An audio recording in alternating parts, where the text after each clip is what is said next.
All right. Out of the 4 people on this podcast, I'm definitely the one to give the PS5 review. So strap the fuck in, people. I mean, yeah, Bob, I'll be straight up. When you said that you were getting one, I'm like, great. The one who least wants one.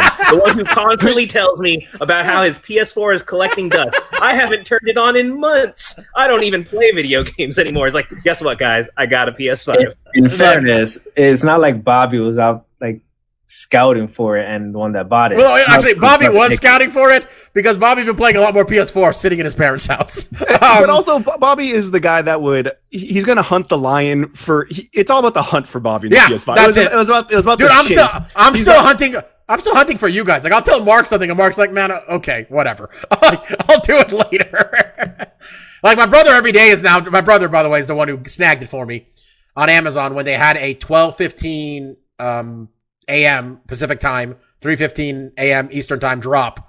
And my brother, while driving a car, bought me a PS5.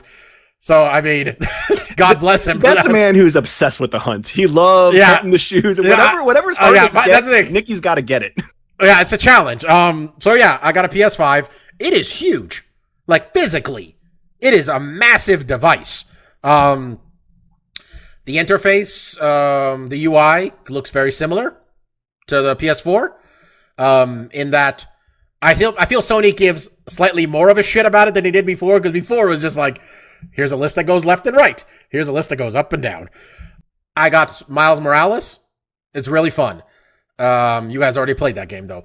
And the Astro game that comes with it is really cool. I feel someone like Mark probably appreciates it a little bit more than me, because it's just a ton of references to, like, past Sony products. A lot of them. A lot of old PlayStation products there. So they'll call them out and stuff and say, like, you got to, like, try to find them. And it's like, oh, here's the fucking network adapter from the PS2 or something. Yeah. So, Bob, what I do want to ask you, because I think one of the biggest things about the PS5 that really shocked a lot of, like, the journalists when they first played it is the controller. Right. It's like, it's the best part. Yeah. I mean, as someone who, like, doesn't really follow gaming that much. I mean, and I think so. The big things on that is the one, they say that the rumble's really good. Right. So when you're walking in sand or you're walking in different environments, like it rumble. And that's something that the Switch also kind of claimed to have. Like, their rumble and the Joy-Cons were supposed to be like this new revolutionary thing. And I know for me, like, it didn't really equate too much. But a lot of people say, like, the PS5 controller is that, and then, like, the triggers, right, are adaptive. Yeah, the triggers are adaptive. They have a microphone built into it. There's a speaker built into it.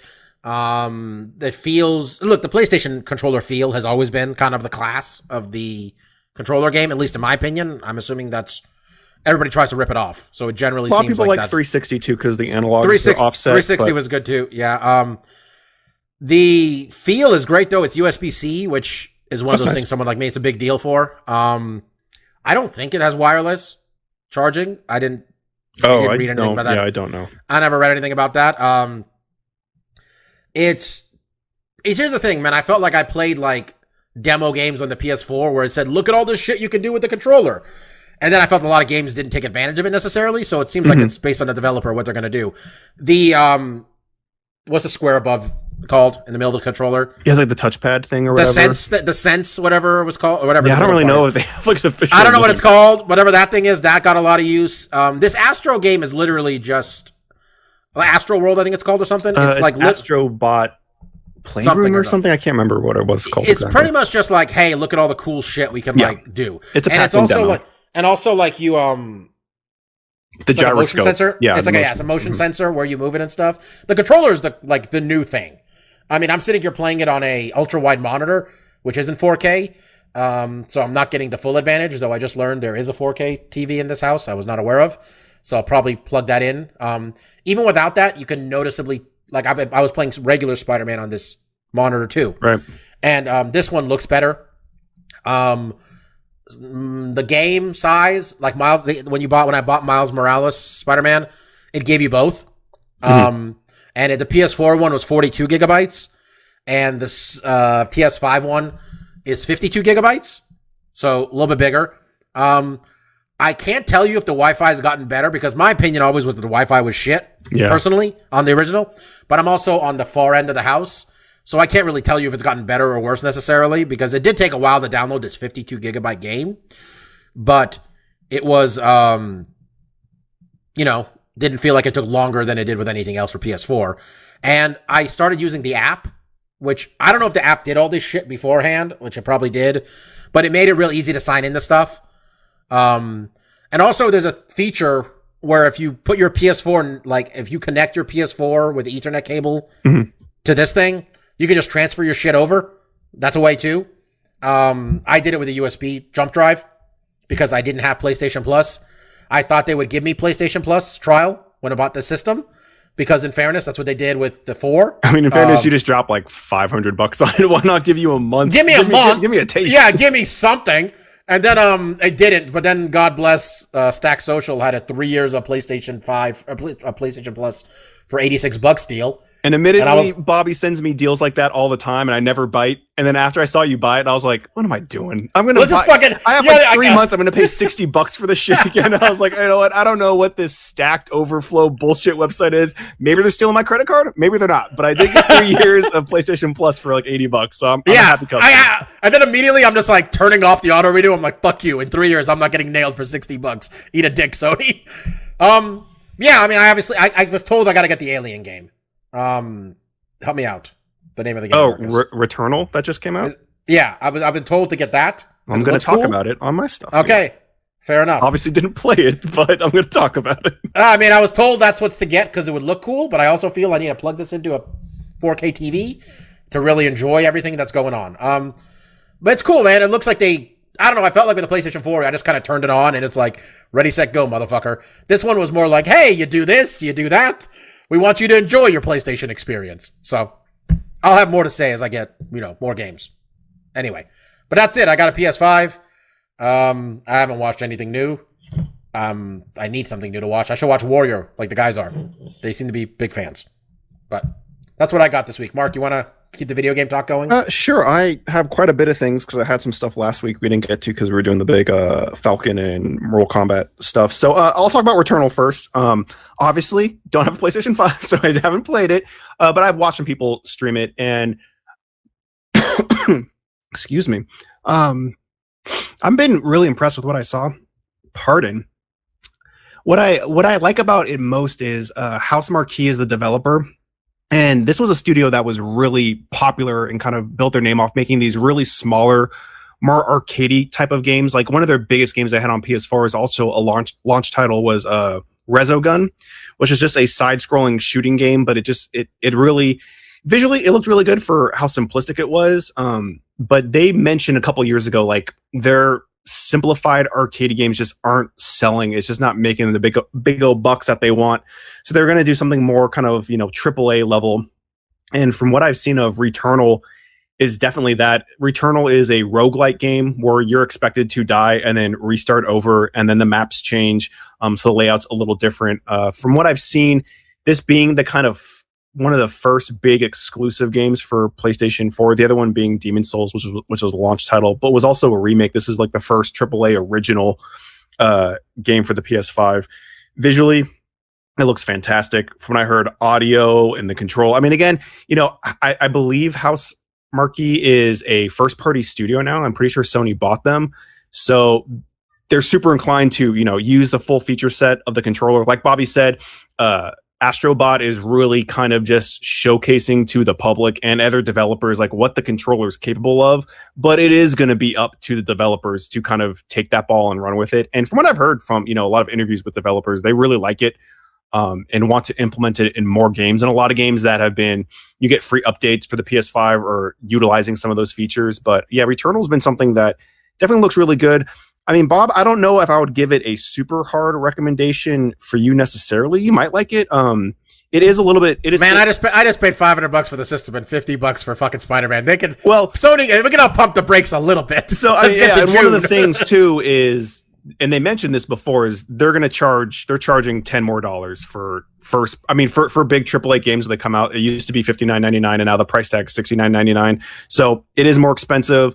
It's a third-person shooter, Twitch-based, almost like a bullet hell type game with a roguelike element, which is really weird in the AAA space. Until last year's Hades came out, roguelites really haven't gotten that kind of I don't know, response from critics and stuff of being like a game style that could really penetrate through to the masses. But Hades did. Hades did hit a lot of people, and really kind of elevated what you can do story-wise with those games as well. And from what I've heard of Returnal, it's also a fantastic game. So, if you're into those types of things, I would definitely recommend it. But like I said, I have a lot of other stuff to get to as well.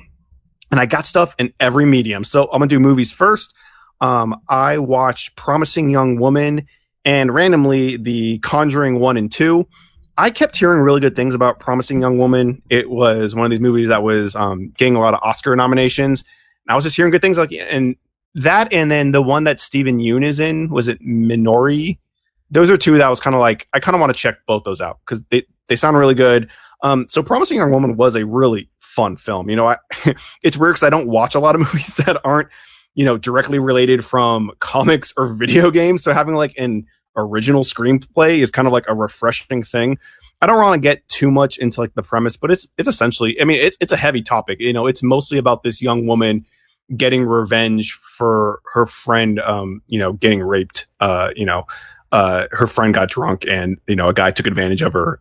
But the story is really compelling, tough to watch at times, but it really, and it keeps you on your toes. Like, you think it's going to go one way and it's constantly kind of turning and bending your expectations of where the story's going, which I thought was really interesting. And, for us, there's a lot of like interesting cameos. Me and Christine have also been watching Conjuring 1 and 2 because I think the third one's coming out in June, and I enjoyed them. They're kind of paranormal thrillers.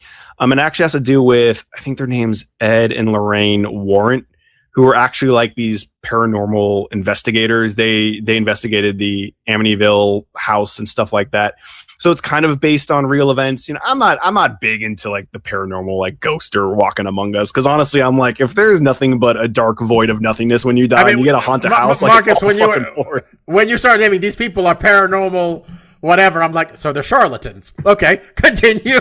Yeah, and I don't pay much into it, but the movies themselves are entertaining enough, and I've known enough people that I would think like, oh, you like believe in this stuff? It's like, well, I experienced some weird stuff. And it's like, all right, some people believe it. I'm not amongst them, but the movies themselves are really fun. And I do know the third one's coming out, I think on HBO Max in June. And I think around June's when my little subscription's going to end soon. So I might have to ante up for HBO Max again. But I actually really enjoyed Conjuring 1 and 2. They're on Netflix. If you're looking for like a horror flick to kind of, turn on it and, enjoy, I did enjoy both those.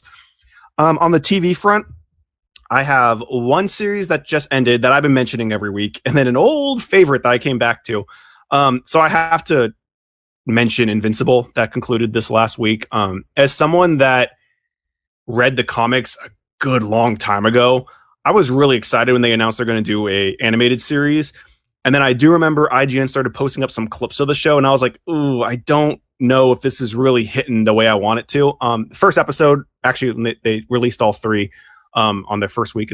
They released the episodes. I was sold within like the first 10 minutes of the first episode. I really like the show. I think it does the comic book a lot of justice. I've been watching the reactions of this YouTube channel called Heroes Reforged, who I think those guys are really fun to watch reactions to, especially with Invincible, because they're huge fans of Invincible. So they're letting me know like, oh yeah, this stuff wasn't in the comic book. They expanded upon this and showed more of what happened here that, really kind of filled out, either character arcs or just were cool visual scenes to see.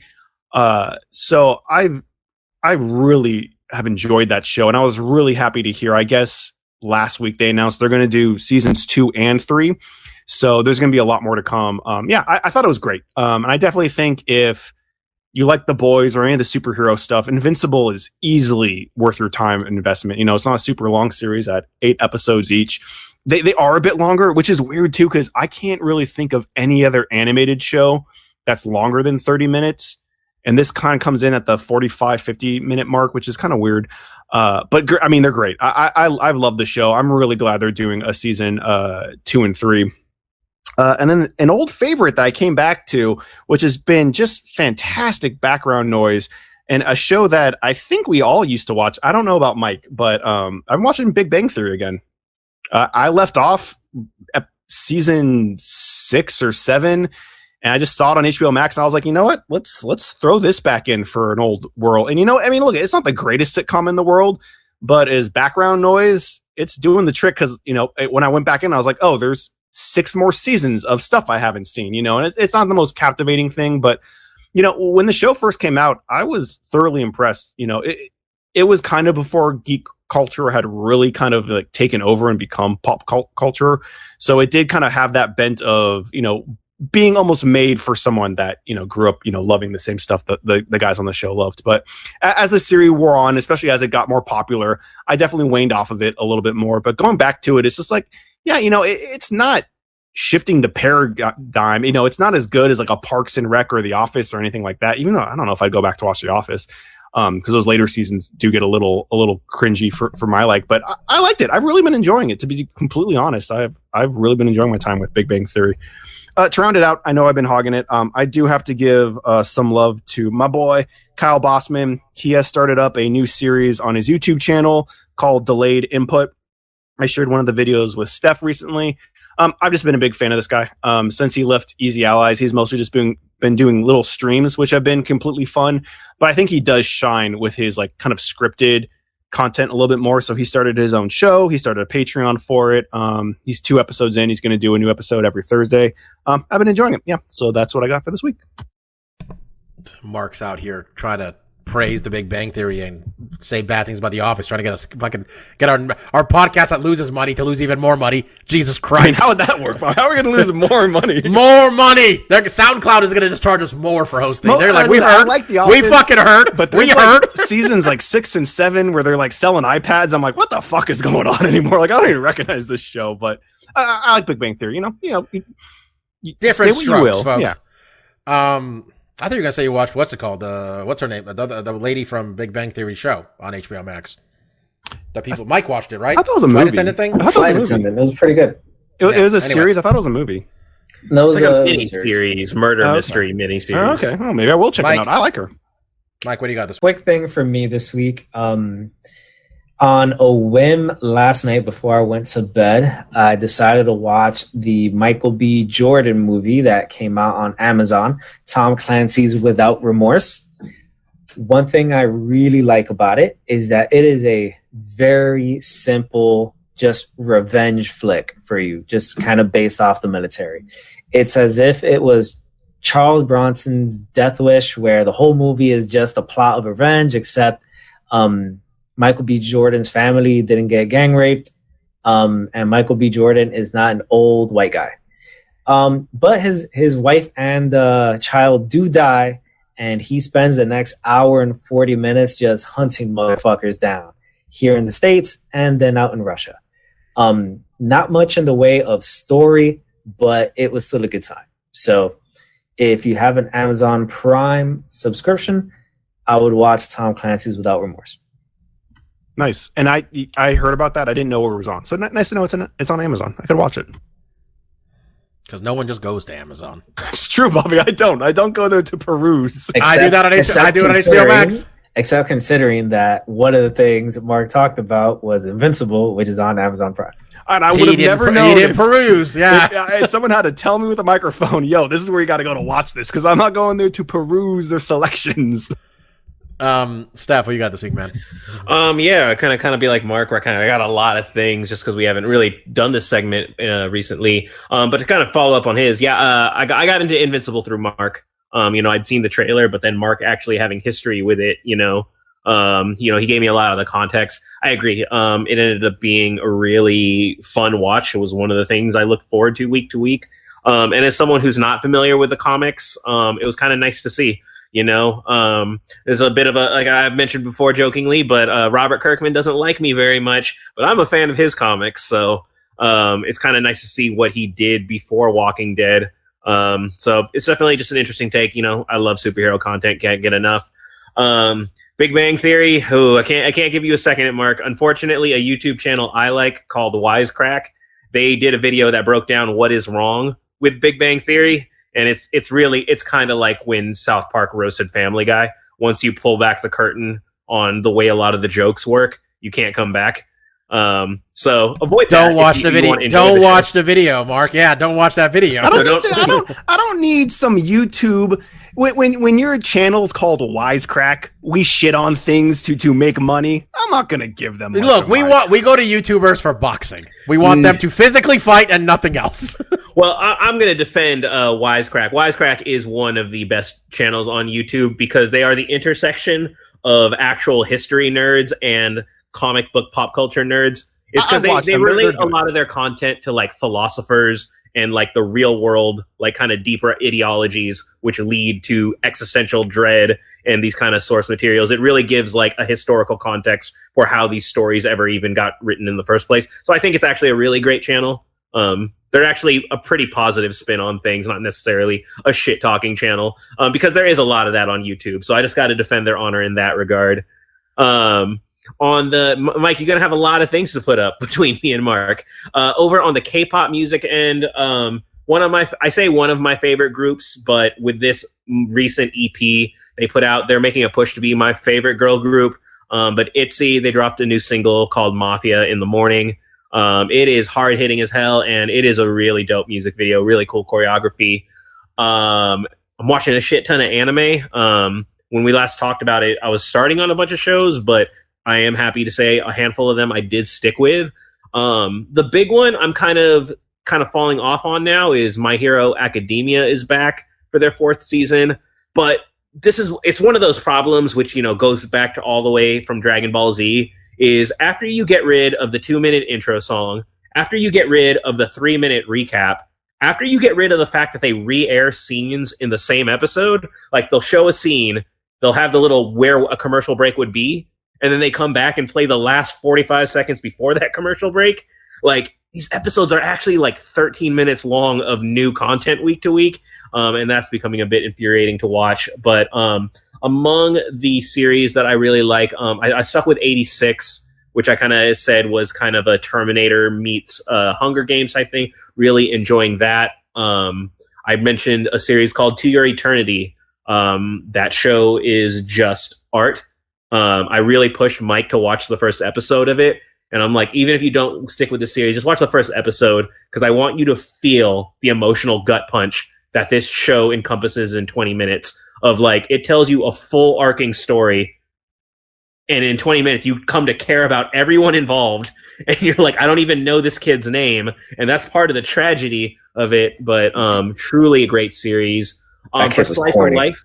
That kid was corny as fuck. That's what you got to say, Mike, to when you're wiping away the tears, so you can feel a little bit more manly when you're wiping those tears away. Yeah, that dumbass kid didn't know everybody was dead. Come on, son. My man's been alone 5 years. Ain't no one coming for your ass. And that said, another series I tried to get Mike on. I know he had trouble after the first episode. I don't know if you went back, but my little slice of life rom-com bullshit. So the first episode is really, really mean. It's called Ijiranaide Nagatoro-san. With the English translation of "Don't toy with me, Miss Nagatoro." It sounds weird because we don't call we don't do the last name honorifics in American language, but it's got a really cute backstory. The manga is based on the author's life and about how his wife was actually his bully in high school. So with that kind of context for the show and kind of seeing this burgeoning relationship between this girl who really she just totally destroys and obliterates this kind of nerdy artistic kid. But as the show kind of progresses, you see that there's actually like care and concern and seeing the relationship grow. And then, like I said, kind of knowing the backstory behind it just makes it a really sweet story to stick with all around. The Demon Slayer movie was out there. Mugen Train, which by the way, #1 in the box offices this week. We talked about Mortal Kombat. It opened with the box office last week at #1. And then it had a historic 73% drop from week 1 to week 2. It's not a lot of repeat viewings out there. Wait, how much of that is everybody who was willing to see a movie in theaters at this point all went week 1? Like, how much they're still figuring out the market, but the typical drop off for a big blockbuster from week to week is 50. So pandemic or not, 73% is a shockingly high number. But that opened the door for Demon Slayer as a Japanese anime movie being the #1 box office. So that was fantastic. I don't know if you got to see it yet, Mike. Here's what I like about it. Anyone who's watched anime movies, particularly anime shonen movies, i.e. the Dragon Ball movies, the Naruto movies, my biggest problem is they're not canon. They're just one-off events, and they have nothing to do with the story. You'll watch it, you're like, where in the timeline does this fit in? And it doesn't. They're just kind of one-off deals. Villains are introduced, but they don't mean anything. But the Demon Slayer movie, it is the bridge between season 1 and 2. It is, yeah, go ahead, Mark. I just want to... You guys didn't see it in theaters. Is it on Crunchyroll or something? Or did you guys actually go to a theater to see it? Or did you get it through Thriller means? We got it through Triller. We bought it from Triller. Yes. Mark making it real hot right now. I just wanted to know, like, because I knew it did really well, but I was like, is it on Crunchyroll? Is it on a streaming service? Like, how you seen it besides? You dry snitching like a motherfucker right now, man. I'm just curious. A curious party hearing about these animes. Yeah. Stefan went to the Bay Point 16, whatever the fuck that theater was, and saw the movie. Let me tell you, no one's going after me. It was airing here. And Eddie did hit me up and asked if I wanted to go. And then I said, let's get it through Triller Media and support this growing business. That said, you know what I learned about Triller Media, which they've already existed in my Halo, is all those K-pop online concerts, they're hosted by Triller. Triller is the one who broadcast all those K-pop concerts during the pandemic. So wait, same Triller? This is the same Triller? I don't know how many Triller broadcasting. Well, I mean, they did it, or like, they bought Fight TV. Is that who's broadcasting it, or they have a different thing? Like, how many platforms do they have? Is what I'm wondering at this point. I can't imagine it was on Fight TV. Well, I don't know. I'm saying they bought a whole different. They bought a different video whatever platform. This parent Triller company is, they've apparently been behind broadcasting all these K-pop concerts, but so kind of all across the board. And then the last thing I'll mention was, because I would have segued into it last week, with it being the first live UFC crowd. I did my first live thing since this whole pandemic began. I went to a Warriors game. It was the second one that they hosted with fans in attendance. I believe they did 30% capacity. So it was kind of funny when they did the attendance on the big screen. And it's like, there are 3,100 people here today. And it's like, I appreciated it. You couldn't be in a group larger than 4. You were several seats away from the next group. You were a row away from the next group, front and behind you. You could only eat in like certain concourses, no food or drink at the seats. You could really hear every individual person yelling. But at the same time, it's kind of nice. And I know the players said, like, hey, having 3,000 fans versus having no fans is a world apart in difference. And, you could really feel the energy as like kind of sparsely packed as it was. I'm still nervous. I'll admit I'm very nervous. I don't like the general public anymore. I just don't want to see herds of people. But it was kind of nice going to this event. So world slowly opening up. Marvel dropped that goddamn Phase 4 teaser, and I told you, Bob, you asked me earlier, do I want to see anything in theater? Marvel, they're like, you want to go back to the theater. Remember how fun it is to go back to the theater? Remember how fun it is watching Marvel movies with people? And I'm like, if there's anything that got me, that Phase 4 teaser today definitely did. So we'll see what happens. Yeah, you said that you went to the game. I was talking to Mark earlier today where I said, man, I need to go to some like of these limited fan games before I go to a Niner game in the fall where it's fucking full, basically, by then, Open outdoor stadium, though, right? Oh, yeah, man. I think I mentioned to you guys, but one thing I'm pretty stoked about, we're going, my family is going late June. My sister managed to get us Disney passes for the weekend that the Avengers campus is going to open in California Adventure. That is cool. Disneyland with 25% capacity. That's even better. Sounds like a fucking dream.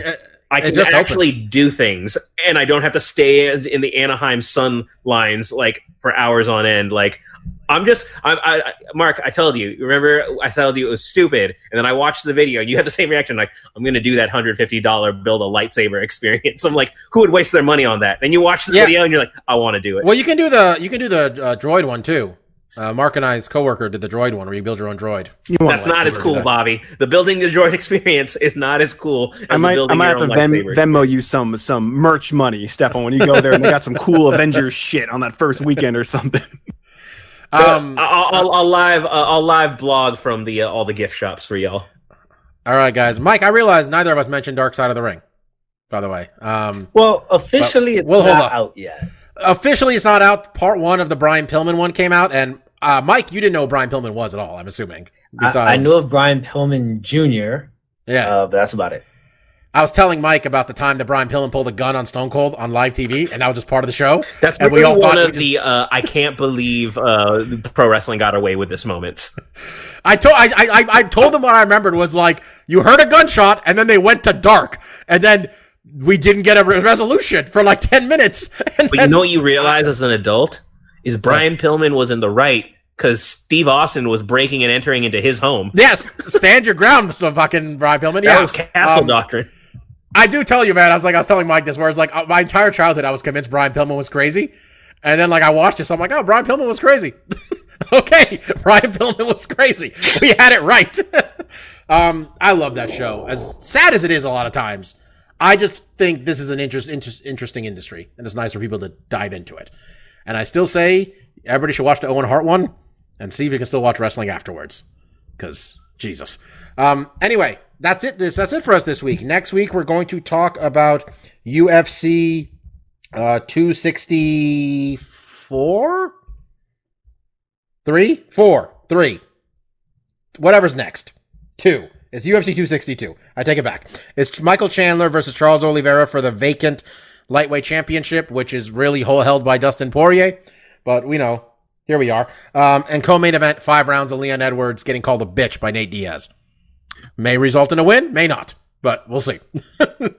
Really good card. We'll talk about that next week. Tony Ferguson on there. Edson Barboza. Jacare still has a job. Jack Hermanson. Antonio Shevchenko. There's a lot going on here. We'll talk about that next week. We'll see what happened with Bellator. If anybody here actually remembers to watch it. Best case, 1 of 4. Thank you all for listening. I was Dr. Law. That was Kid Presentable. That was DJ Mark. And that was the great Lavender Gooms. See y'all next week. Peace out. See ya. Cheers.